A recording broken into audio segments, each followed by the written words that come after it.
se porte au loin. Je vois là-bas mon Canaan, terre de mon trésor. Oh, je vais à la terre promise.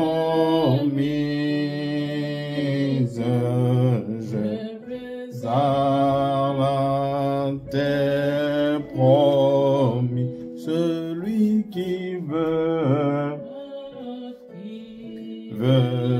venir avec moi, oui, je vais à la terre promise.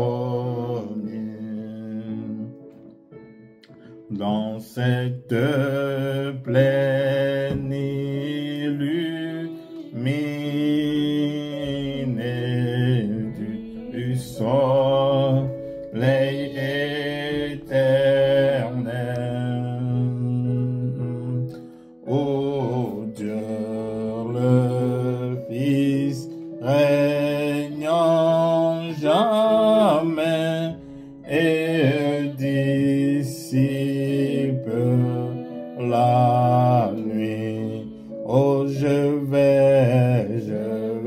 à la terre promise. Je vais à la terre promise. Celui qui veut, oh, qui veut venir avec moi, oui, je vais à la terre promise. Ni souffle, ni vent, ni froideur sur ce rivage saint. La mort, la peine, la maladie n'y sont jamais sentis. Oh, je vais à la terre promise. Je vais à la terre promise. Celui qui veut, oh, qui veut venir avec moi, oui, je vais à la terre promise. Je vais atteindre ce bel endroit, cité des bienheureux. Je vais voir la face de mon Père, me reposer dans son sang. Oh, je vais à la terre promise. Je vais à la terre promise. Celui qui veut, oh, qui veut venir avec moi, oui, vais à la terre promise. Prendiamo la Bibbia nel libro di Apocalisse capitolo 5.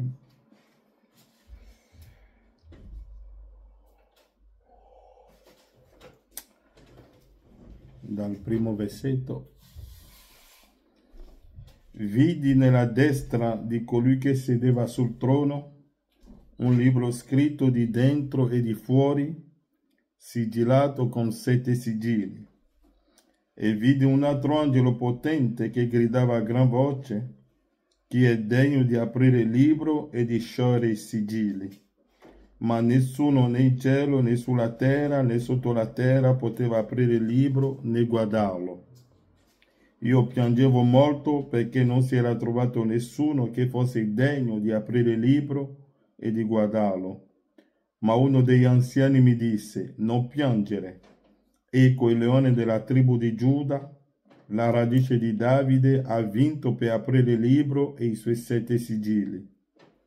Poi vidi in mezzo al trono e alle 4 creature viventi e in mezzo agli anziani un agnello in piedi come immolato, aveva 7 corna e 7 occhi, che sono i 7 spiriti di Dio mandati per tutta la terra.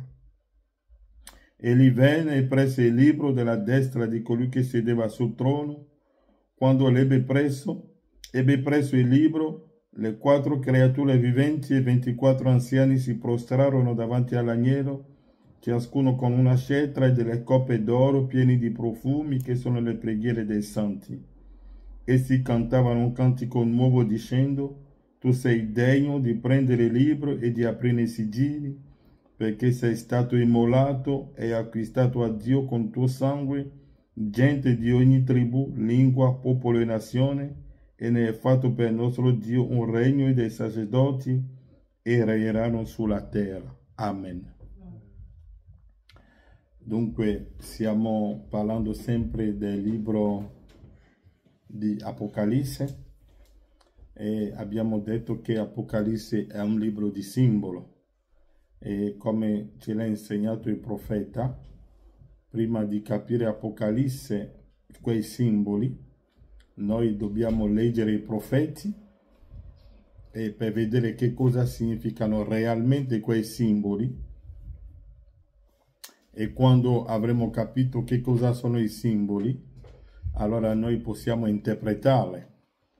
E William Branham dirà anche che il libro d'Apocalisse è un libro che Satana non ama perché lo disturba. Satana odia 2 libri, il libro della Genesi e il libro di Apocalisse, perché Genesi ci fa vedere come è iniziato e Apocalisse ci fa vedere la sua fine, che è lo stagno di fuoco.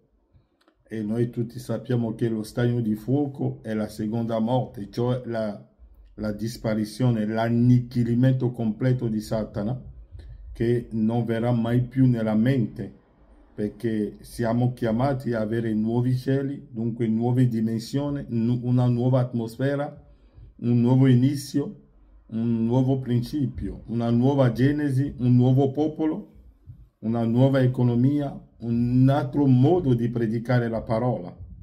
Perché voi sapete che quando Gesù Cristo era qui sulla terra, il suo scopo, quando aveva avuto dei problemi con i predicatori in quel momento, è che non riuscivano a capire il suo linguaggio. E il problema è sempre stato il linguaggio della parola di Dio. Sapete che Dio ha sempre avuto un linguaggio che i religiosi non riescono a capire.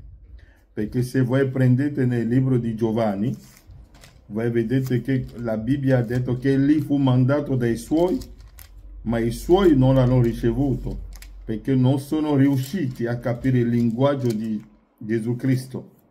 E egli ha un altro linguaggio. È come noi diciamo i piedi del tavolo, sappiamo che è un linguaggio. La testa del letto è un linguaggio. E bisogna capire questi linguaggi se voi volete capire la parola di Dio. Come l'ho sempre detto, voi mi direte, quando Gesù è arrivato alla predicazione, aveva fatto la parabola dei seminatori, ma lui non l'aveva spiegato nel modo che chiunque l'ha ascoltato quel giorno è uscito dalla riunione, dirà che Gesù ha parlato di come si semina il grano. Ma quando poi Gesù è entrato a casa con i suoi discepoli, Gesù poteva spiegare loro che cosa significano quei simboli.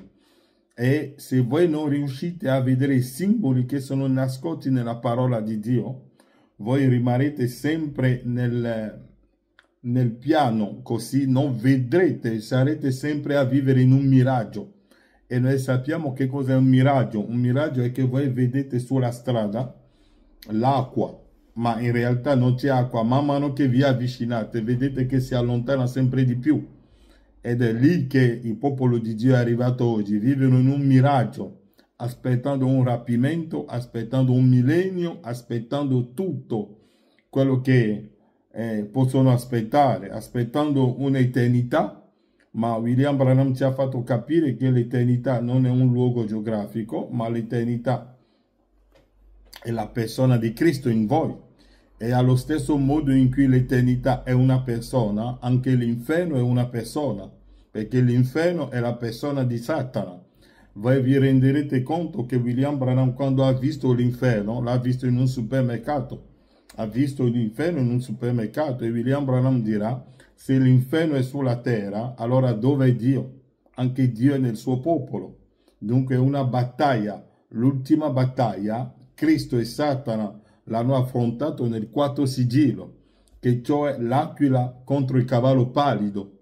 E noi sappiamo che l'aquila è il profeta e il cavallo pallido sono il raggruppamento delle denominazioni per combattere contro la parola. E quando voi andate nel libro di Apocalisse 19, voi vedete che quando la parola si è presentata, la parola non ha nascosto il suo nome. Ma se voi seguite la cavalcata dell'anticristo già dal primo sigillo, che ne parleremo un po', vedete che il cavaliere sul cavallo bianco aveva nascosto il suo nome. Non ha mai detto il suo nome fino ad arrivare al quarto sigillo. E quando è arrivato al quarto sigillo che lui ha fatto vedere chi è lì realmente. Ma quando è uscito su un cavallo bianco, è uscito come un fratello.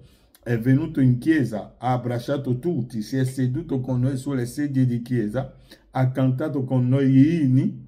Poi a un certo momento abbiamo visto che ha cominciato a far vedere la sua vera natura, ma prima l'aveva iniziato. E William Branham dice che tutto questo fa parte del piano di Dio. E Branham dirà che, voglio leggervi qualcosa qui. Branham dice che la zizzania ha cresciuto con noi, ha mangiato con noi, è stato con noi. Branham dice qui nella pagina 271 delle 7 epoche: poiché il vero credente è uno che è stato battezzato nel corpo di Cristo ed è un membro di Lui. Ma tuttavia è nell'ordine di Dio che le zizzanie crescono insieme al grano e che non debbano essere sradicate. Questo è il comandamento di Dio. Il loro giorno per la raccolta e la bruciatura sta per venire, ma non è ancora arrivato. Dunque, e le zizzanie e il grano hanno camminato insieme. Ma a un certo momento, alla fine delle epoche, e le zizzanie e il grano non cammineranno più insieme, non mangeranno più insieme, ma sono stati insieme, si sono abbracciati. E per questo che il mistero della cavalcata dell'anticristo, che è iniziato nella prima epoca, come lo stavo dicendo, l'anticristo aveva nascosto la sua vera natura, aveva nascosto i suoi veri obiettivi.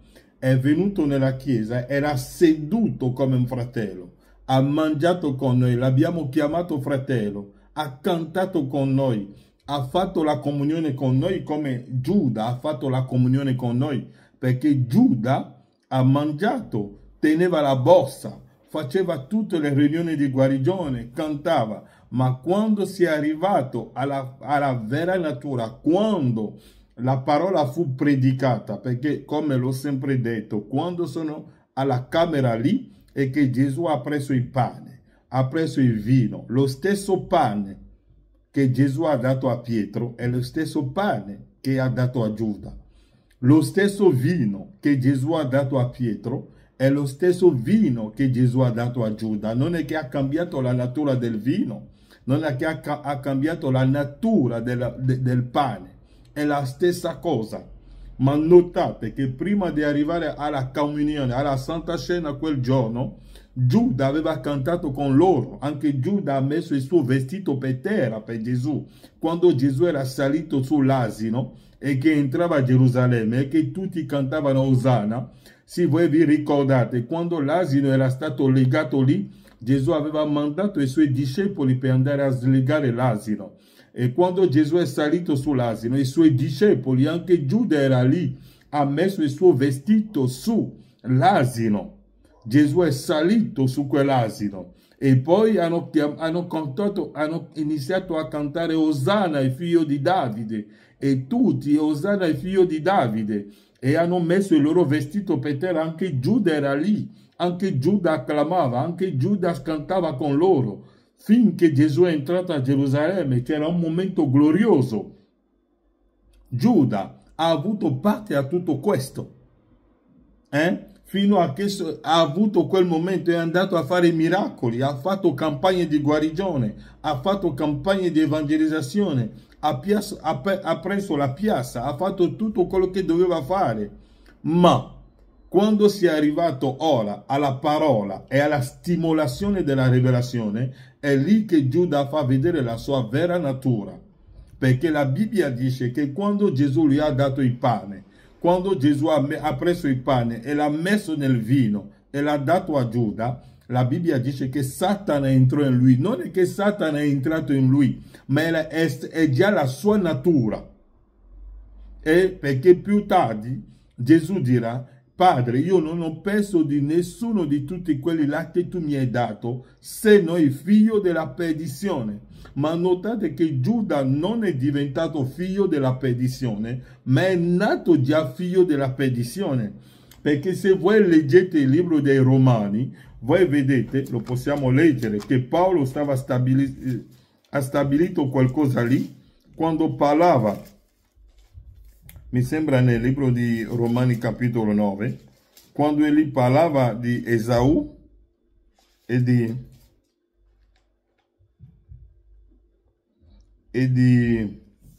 Giacobbe. Mi sembra Romani capitolo 9.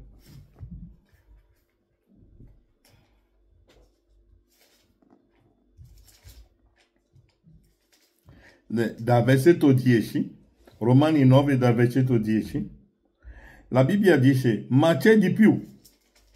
Anche a Rebecca avvenne la medesima cosa quando ebbe concepito figli da un solo uomo, da Isacco nostro padre. Poiché prima che i gemelli fossero nati e che avessero fatto del bene e del male, affinché rimasse fermo il proponimento di Dio, secondo elezione, che dipende non da opere, ma da colui che chiama, le fu detto: il maggiore servirà il minore, come è scritto: ho amato Giacobbe e ho odiato Esau. Dunque non è qualcosa che noi scegliamo. Non è qualcosa che diciamo che le nostre opere ci portano nel regno di Dio. No. Ma è qualcosa che è stato stabilito prima, che fu fatto il primo atomo della polvere della terra. Dunque, vi ho detto sempre che la notte in cui Giuda era nato, nella sua famiglia, c'è stata gioia, c'è stata festa. Il papà di Giuda ha festeggiato perché un maschio era nato nella sua famiglia. Era un momento glorioso. Ma quel figlio che è stato portato al tabernacolo, perché hanno fatto tutto quello che Mosè aveva richiesto per la nascita di un maschio. Ma notate che tutta quella gioia l'hanno avuto per un figlio della perdizione. Non è che egli è diventato figlio della perdizione, ma è nato figlio della perdizione. E notate che Giuda, e notate che Esau era nato da un profeta. Dunque non dipende da chi siete nati, non dipende dall'origine, da dove è venuto il seme, ma è Dio che dispone. Amen. Perché la Bibbia dice qui, ma c'è di più. Anche a Rebecca avvenne la medesima cosa quando ebbe concepito figlio da un solo uomo, da Isacco nostro padre. Ho notato che Isacco è un profeta, che è la bocca di Dio. E questo è uscito da Isacco. Anche da Abramo è uscito chi? Ismaele. Ma Abramo è un profeta, dunque non dipende dall'origine, non dipende ma dipende da dove viene lo spirito che è entrato in quel corpo. Ma c'è di più. Anche a Rebecca avviene la medesima cosa, quando ebbe concepito figli da un solo uomo, da Isacco nostro padre. Poiché, prima che i gemelli fossero nati e che avessero fatto del bene o del male, affinché rimasse fermo il proponimento di Dio secondo elezione, secondo elezione che dipende non da opere, dunque non dipende dalle opere che facciamo, ma da colui che chiama, le fu detto, il maggiore servirà il minore, come è scritto, ho amato Giacobbe ed ho odiato Esaù. E se voi spingete ancora di più, voi vedete che Esaù è un buon membro di chiesa. Si occupava bene del profeta, si occupava bene degli affari del padre, andava in chiesa, portava le sue offerte, si occupava bene del profeta, ma Giacobbe era uno che era sempre lì, che non faceva niente per il profeta, ma aveva un solo scopo nella sua mente, avere il diritto di primogenito. Essere il primo. Noi sappiamo che voi non potete entrare nel regno di Dio se non avete lo Spirito, se non siete il primogenito. Perché, come l'ha detto Paolo nel libro, quando scriveva agli ebrei, spero di trovare quel versetto, mi sembra Ebrei capitolo 10, 12, mi sembra di trovare il versetto, perché là da qualche parte Paolo dirà, voi vi siete avvicinati dalla montagna santa che sono i primogeniti del regno. Dunque nel regno di Dio voi dovete essere la prima. Non è che voi diventate, no, voi dovete essere eterni, perché non è che si diventa eterno qua, ma voi la vita eterna, come l'ha detto William Marion Branham, è che non è che si diventa, ma è che voi dovete essere già lì. Il piano è stato già stabilito. Dunque, è lì che voi vedete che, come l'ho detto l'altra volta, quando i sigilli furono aperti, voi vedrete che da qualche parte, quando il sigillo è aperto, diranno un cavallo bianco, un cavallo nero, un cavallo giallastro, un cavallo rosso, ma se voi vedete, si parla solo dei cavalli, ma nei sigilli, quando i sigilli sono aperti, ci sono solo i cavalli dentro, c'è solo il cavallo bianco che è nel primo sigillo, c'è solo il cavallo nero che è nel secondo sigillo, c'è solo il cavallo, ma c'è quel cavaliere, quando è uscito, è per combattere, è per vincere. Ma chi lui andava contro?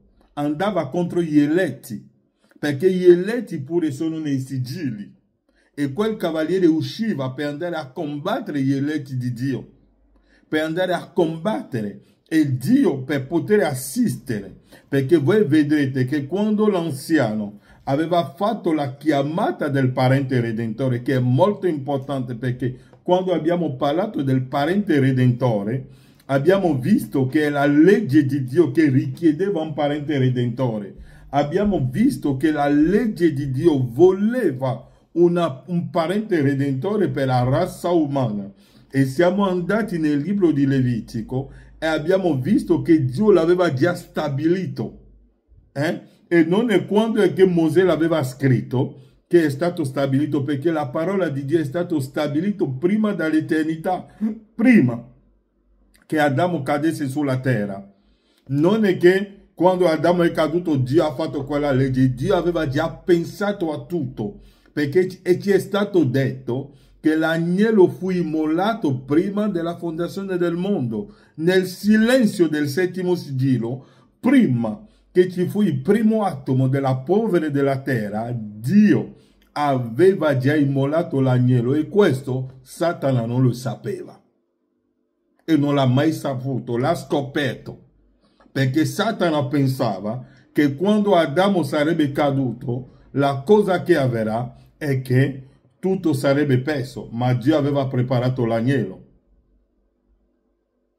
Dunque Dio aveva stabilito il parente redentore, aveva fatto quella legge, e quella legge richiedeva un parente redentore per la razza umana. E questo Satana non lo sapeva. Quando Adamo era caduto, Satana pensava che tutto era finito lì. Ma Dio aveva già stabilito, e l'abbiamo letto nel Levitico. Nel libro di Levitico che abbiamo letto l'altra volta, Levitico 25, Dio aveva stabilito queste cose qua. Voglio rileggerlo ancora un po'. Mi direte, ma fratello Frank, tu ritorni sempre su queste cose qua? Ma lo faccio affinché queste cose rimangano in noi. La Bibbia dice qui, Levitico 25, abbiamo letto dal versetto 23, la Bibbia dice: le terre non si venderanno per sempre. Quando Adamo ha venduto la terra, ha venduto i diritti a Satana, Satana pensava che l'avrebbe avuto su controllo per sempre, perché poi Dio gli ha presentato la legge. Dio gli ha detto: no, nel mio regno le terre non si venderanno per sempre, perché la terra è mia. La terra è divina, la terra appartiene a Dio. Dunque Satana pensava che lui aveva acquistato la terra, ma qui Dio gli mostra la legge. Le terre non si venderanno per sempre, perché la terra è mia e voi state da me come stranieri e ospiti. Perciò in tutto il paese che sarà vostro possesso concederete il diritto di riscatto dal suolo. Dunque il diritto di riscatto dal suolo Dio l'aveva messo nella legge, e quella legge è stabilita per tutti gli abitanti della terra. La terra è divina, la terra appartiene a Dio, e Dio aveva stabilito il suo figlio sulla terra, e quella terra doveva rimanere a Adamo, ma Adamo l'ha venduto contro la sapienza, e quella terra è caduta nelle mani di Satana, e Satana pensava che la terra era sua. Satana pensava che l'uomo sarebbe sempre per lui, perché quando sto parlando della terra, riferitevi anche a voi stessi, siete la terra. Satana pensa che lui poteva dimorare in voi, fare di voi tutto quello che volete, ma ha dimenticato che l'agnello, c'è un parente redentore che doveva venire per riscattare la razza umana e cacciarlo via. E per questo che l'altra volta avevo letto nella futura dimora, quando voi vedete, abbiamo letto nella futura dimora, dove William Branham dice che voi siete la stessa cosa in statura. La statura non cambia, sarete sempre nella statura. La stessa statura che voi state sempre, che Satana vi ha usato. Voi vedete che Satana vi ha usato per un certo tempo, perché siete caduti nelle sue mani.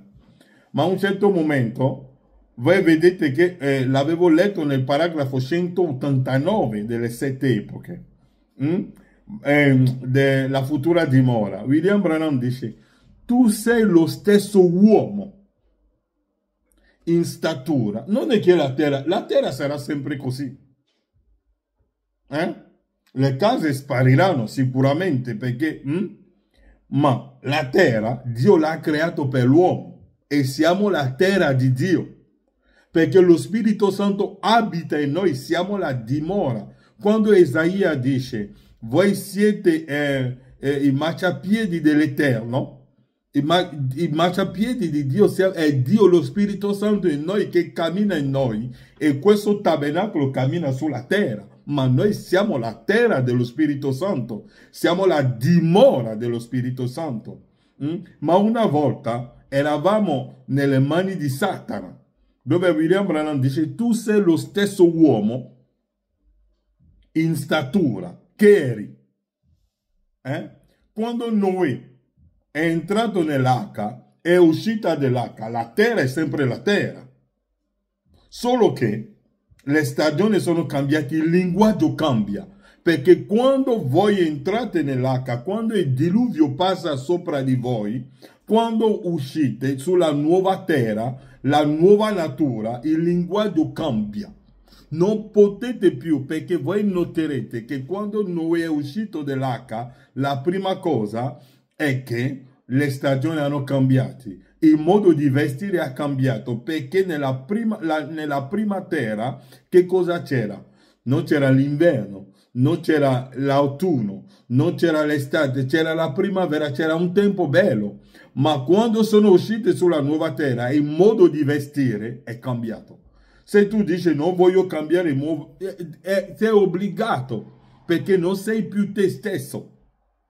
È lì che Paolo dirà, non sono più io che vivo, ma è Cristo che vive in me. Tu sei lo stesso uomo in statura che eri quando Dio ti ha chiamato. La stessa donna, non cambia la statura, non cambia niente. Mi conosceranno sempre che è Frank, sapranno che è Juan, sapranno che è Lisi, sapranno che è Yolanda, Brenda, Bruno, chi che si sia, sapranno che è la stessa persona, solo che il lavoro è fatto di dentro, la nuova terra, la nuova natura, il nuovo linguaggio è là dentro, ma di fuori ti conosceranno sempre, sapranno che è sempre questa terra, tu sei la terra di Dio.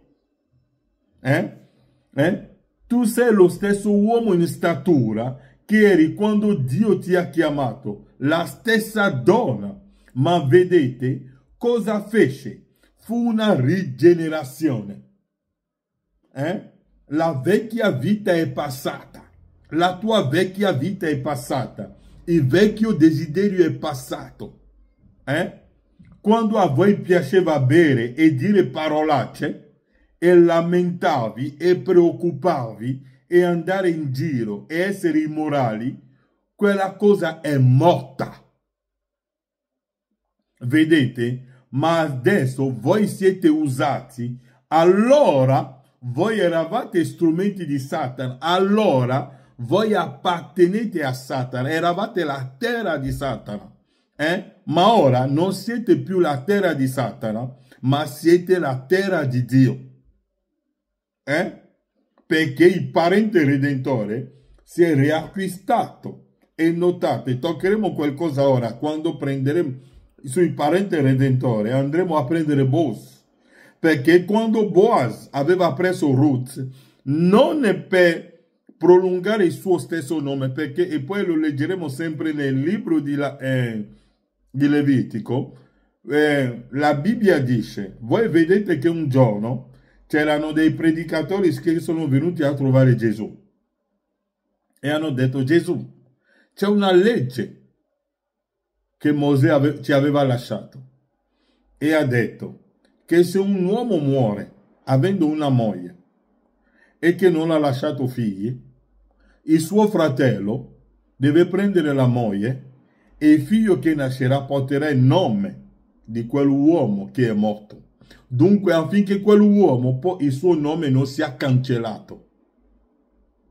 Questa è la legge di Dio. Se tu hai una moglie, un uomo ha una moglie, nella legge di Dio, e che quell'uomo muore senza lasciare figli, affinché il suo nome non sia cancellato, il suo fratello doveva prendere la sua moglie e il figlio che nascerà da quella relazione, il figlio porterà il nome del defunto, affinché il suo nome non sia cancellato. Dunque, quando Cristo è venuto, Cristo, quando ha riscattato Adamo, quando ha preso la Chiesa, non è per portare il suo stesso nome, ma è per far ritornare Adamo nella sua eredità. Affinché il nome di Adamo non sia cancellato, affinché il nome dell'uomo non sia cancellato, perché la terra è del dominio dell'uomo.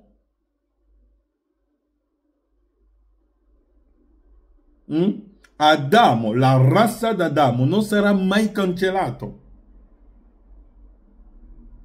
perché la legge di Dio, quando Gesù è morto sulla croce, non è per prolungare il suo stesso nome, ma affinché l'ha fatto affinché Adamo possa ritornare nella sua eredità, affinché l'uomo possa riprendere la sua posizione, affinché l'uomo ritorni. È per questo che quando ho preso la parabola sul buon samaritano, abbiamo visto che il buon samaritano è venuto su un cavallo, ma quando ha preso l'uomo che è stato colpito, la Bibbia dice che ha messo l'uomo sul suo cavallo. Ogni parola nella Bibbia deve essere pesata correttamente. Possiamo leggerlo, mi sembra Luca 10, e vedete ogni cosa. Siamo qui alla festa del re, come l'ho detto, siamo alla festa del re e cerchiamo di andare avanti. Mi sembra Luca capitolo 10. Voglio solo farvi vedere che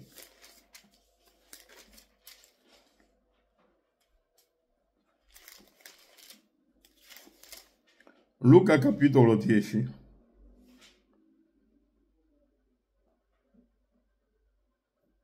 Versetto 34. Leggiamo. Versetto 33. Ma un samaritano, e vi ho detto che un samaritano, l'origine di un samaritano è il matrimonio tra un ebreo, un giudeo e un gentile. È quello che dà quella razza che si chiama il samaritano. E il nostro samaritano è Gesù Cristo, Dio nella carne, il santo che viene nella carne. È il mischio, ecco il nostro samaritano. Ma un samaritano che era in viaggio, passandogli accanto, lo vide e ne ebbe pietà. Avvicinatosi, fasciò le sue piaghe, dunque ha coperto le sue piaghe, non l'ha spinto, non l'ha detto come facciamo oggi noi, quando un fratello fa qualcosa di sbagliato, è lì che cominciamo a colpirlo forte. Ehi, tu hai sbagliato, tu non sei corretto, perché hai commesso quel peccato, perché hai commesso adulterio, non lo devi fare, sei un così, sei così. No, William Branham dice non si fa. Un uomo che è già caduto nella fossa, cerchiamo di tirarlo fuori. Non deve diventare un soggetto per noi, no? Come ha fatto così, non è un fratello. Chi ti ha detto? Chi te l'ha detto che questo è la regola, è il livello nel regno di Dio? Se fosse così, Giacobbe non è un buon fratello. Giacobbe si comportava male, ma Dio l'ha amato. Dunque fasciò le sue piaghe, versandovi sopra olio e vino. Dunque ha fasciato le piaghe, le ha messo lo Spirito Santo e gli ha dato anche la stimolazione della rivelazione. Ha nascosto le piaghe, le ferite. Non è che questo fratello ha fatto così, questo fratello ha fatto così, questo fratello ha fatto così. No, le piaghe le fasciamo, le nascondiamo. Non parliamo di queste cose qua, parliamo della vita eterna. Cerchiamo di riportare il fratello nella casa del regno. Fasciamo le piaghe, fasciamo le difficoltà della nostra vita, fasciamo le cadute dei nostri fratelli, fasciamo le loro debolezze, fasciamo i loro peccati, le nascondiamo. non deve diventare qualcosa di gioioso per noi. Ah, vedete, questo fratello ha fatto così, questo fratello ha fatto così, ha commesso l'adulterio, è andato con le prostitute, ha fatto questo e diventa un soggetto a parlare, a parlare, a parlare. No! Facciamo le piaghe, versandovi sopra l'olio che è lo Spirito Santo, portiamo quel fratello nella presenza della parola. Facciamo di tutto affinché lui possa uscire di quella tomba. Versandovi sopra olio e vino, portiamo la parola a quel fratello. Perché quando quel fratello, la parola e la stimolazione prenderà il posto, voi vedete che la casa cambia. Non sarà più la casa del diavolo. Perché la parola manda via Satana e lo Spirito Santo prende il posto e la stimolazione entra in quel corpo. E quando voi porterete ancora a quel fratello la sigaretta, la droga, le donne nude, non faranno più effetto su di lui. William Branham dice: non condannate i peccatori. No. Cerchiamo di portare, perché la Bibbia dice: avvicinandosi, fasciò le sue piaghe, versandovi sopra olio e vino, poi lo mise sulla propria cavalcatura. L'ha messo sulla cavalcatura. Lo mise sulla... Dunque Gesù si spogliò e ci ha dato la sua cavalcatura. Oh, l'ha messo sulla sua potenza, è quello che Adamo aveva. Oh, quella cavalcatura, quando Adamo era caduto, quella potenza, la tua teofania, le mani non sono cadute nelle mani di Satana. No, perché la teofania, che è la forza di Adamo, quando Adamo peccò, la teofania è ritornata al Padre. Ma alla fine del tempo, la teofania è ritornata all'uomo. Non è che noi non è che andremo là per avere la teofania, ma la teofania l'abbiamo già qui. È per questo che capiamo tutto. È per questo che non siamo più preoccupati, non abbiamo paura di niente. Una volta, Branham dice qui: dunque avete visto, tu sei lo stesso uomo in statura che eri quando Dio ti ha chiamato, la stessa donna. Ma vedete cosa fece? Fu una rigenerazione. La vecchia vita è passata, il vecchio desiderio è passato. Quando a voi piaceva bere, una volta Satana ti ha colpito, avevi delle ferite, e quelle ferite quali sono? Satana ti ha dato le ferite, bere, parolacce, e lamentavi, preoccupavi e andare in giro e essere immorali. Quella cosa è morta. C'è stata una rigenerazione. Quando Cristo viene a te, quando la tua teofania viene, quando viene la nuova nascita, c'è un altro gusto. Non c'è più il gusto di Satana, quel gusto passa, il vecchio mondo è passato. Ora c'è un nuovo cielo e una nuova terra, un altro modo di pensare, un altro modo di adorare, un altro modo di parlare, un altro desiderio. L'atmosfera cambia, non è più la vecchia atmosfera, non è più il vecchio desiderio. Branham dice qui, voglio insistere un po' su questa citazione qui: tu sei lo stesso uomo in statura che eri quando Dio ti ha chiamato. Non cambia la tua statura. Ti conosceremo. Anche dall'altra parte non cambierà la tua faccia. Vi ricordate che quando Saul ha visto Samuele, non è che Samuele è cambiato. Non è che l'ha riconosciuto come essendo il profeta. La stessa faccia. In statura che eri quando Dio ti ha chiamato, la stessa donna. Ma vedete cosa fu? Cosa fu? Cosa fece? Fu una rigenerazione. È dentro. È dentro che la cosa cambia. E quando dentro cambia, lo Spirito Santo sgoga.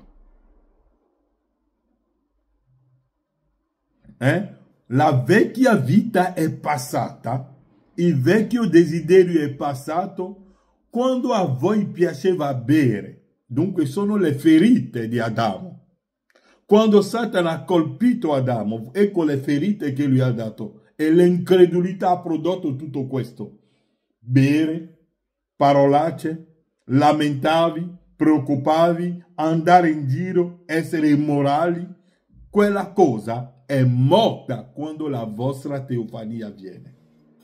Quando voi vedete che quando Zaccheo è nato di nuovo, concedetemi di predicare così, quando Zaccheo è nato di nuovo, Gesù non gli ha detto di andare a dare alle persone a chi lui aveva rubato, e ha deciso lui stesso. Dunque, la vecchia vita è passata. C'è un altro modo.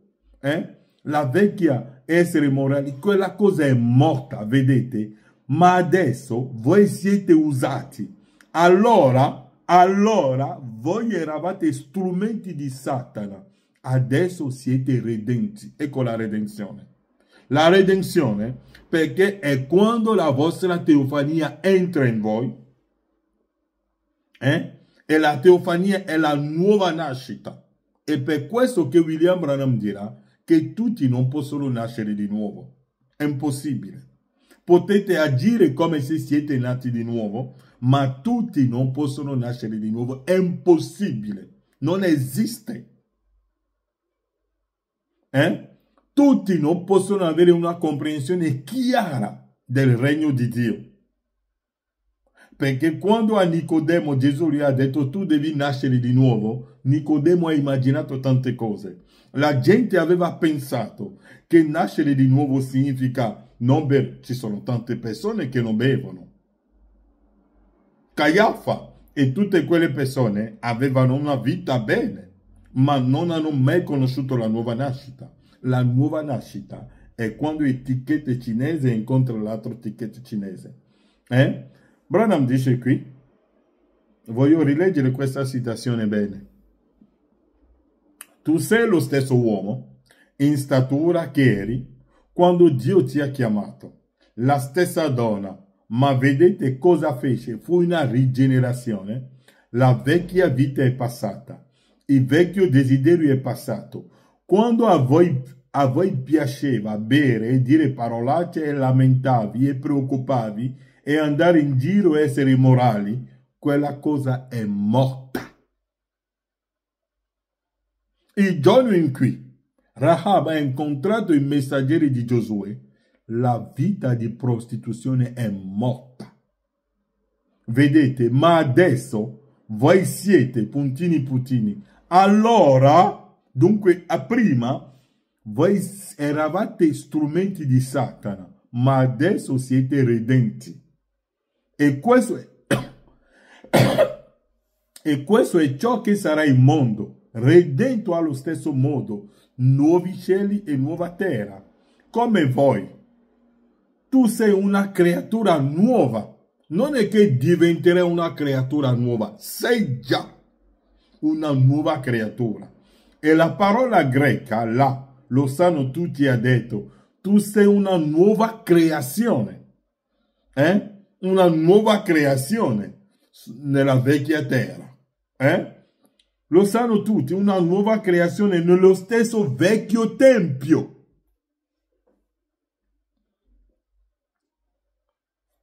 Voglio rileggere il paragrafo 191. Come voi, tu sei una nuova creatura. E la parola greca là, lo sanno tutti, ha detto, tu sei una nuova creazione. Amen. Una nuova creazione nello stesso vecchio tempio. Alleluia. Osservate. Ora, cosa succede qui? Glorioso, bene. Vedete? Tu sei una nuova creazione nello stesso vecchio tempio. E per questo che quando la domanda fu fatta a William Marion Branham, spiegaci il mistero del rapimento o il mistero della... E sì, la domanda fu fatta a fratello Branham, spiegaci il mistero della traslazione. Branham ha detto, è qualcosa che parte da dentro, è dentro, è dentro. Branham dice qui, tu sei una nuova creazione, amen. Una nuova creazione nello stesso vecchio tempio. Paolo è diventato una nuova creazione nello stesso vecchio tempio. Il vecchio tempio è lì, lo vedono, ma dentro. Alleluia. Osservate ora cosa succede qui, glorioso.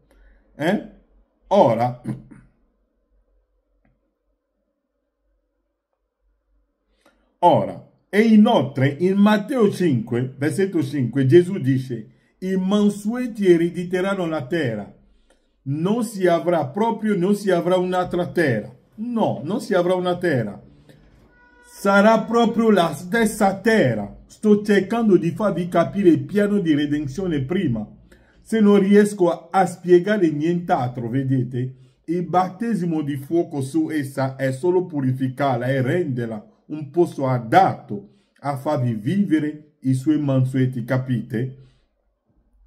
Dunque, abbiamo visto che è solo la vecchia, è un nuovo mondo, la nuova natura nella vecchia terra. Non l'ho detto io, l'ha detto fratello Branham. Vedete un fratello che era un ubriacone una volta, che andava in giro dietro le donne, che aveva una malavita. Ora lo vedete che non fa più queste cose, non c'ha più il gusto di queste cose qua. Che cosa è successo? È un nuovo fratello nella vecchia terra. Ma quando parliamo del nuovo fratello, non è la persona di fuori, perché la vecchia terra è qui, lo vedrete sempre, finché cade e lo portiamo al cimitero. Ma la cosa che conta è la persona di dentro. Dunque le terre appartengono, la terra appartiene a Dio. Le terre non si venderanno per sempre. Dunque quando l'agnello ha preso il libro, l'adorazione è cambiata, perché i sigilli, e queste cose qua le sappiamo oggi perché i sigilli sono aperti.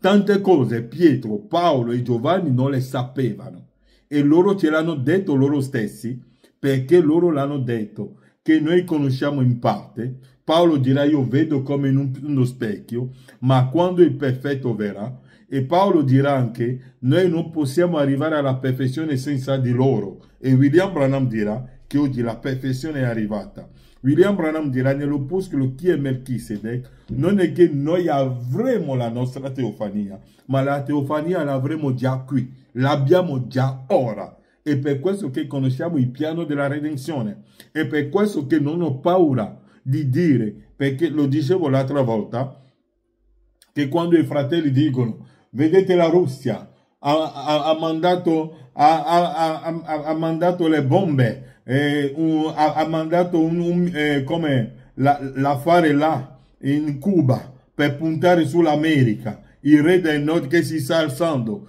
che va in Corea del Nord, tutte queste cose qua. È bello predicare, ma dovete conoscere i tempi. Una cosa è di raccontare le cose, una cosa è posizionare le cose nel calendario di Dio. Perché William Branham ci ha insegnato che quando voi vedete il re del nord che si alza, che fa paura a tutta la terra, dove siamo? Siamo a Gog e Magog. E sappiamo che Gog e Magog è dopo il millennio. Scusatemi fratello, se voi leggete la futura dimora, William Branham vi dirà che il millennium non è il mondo perfetto.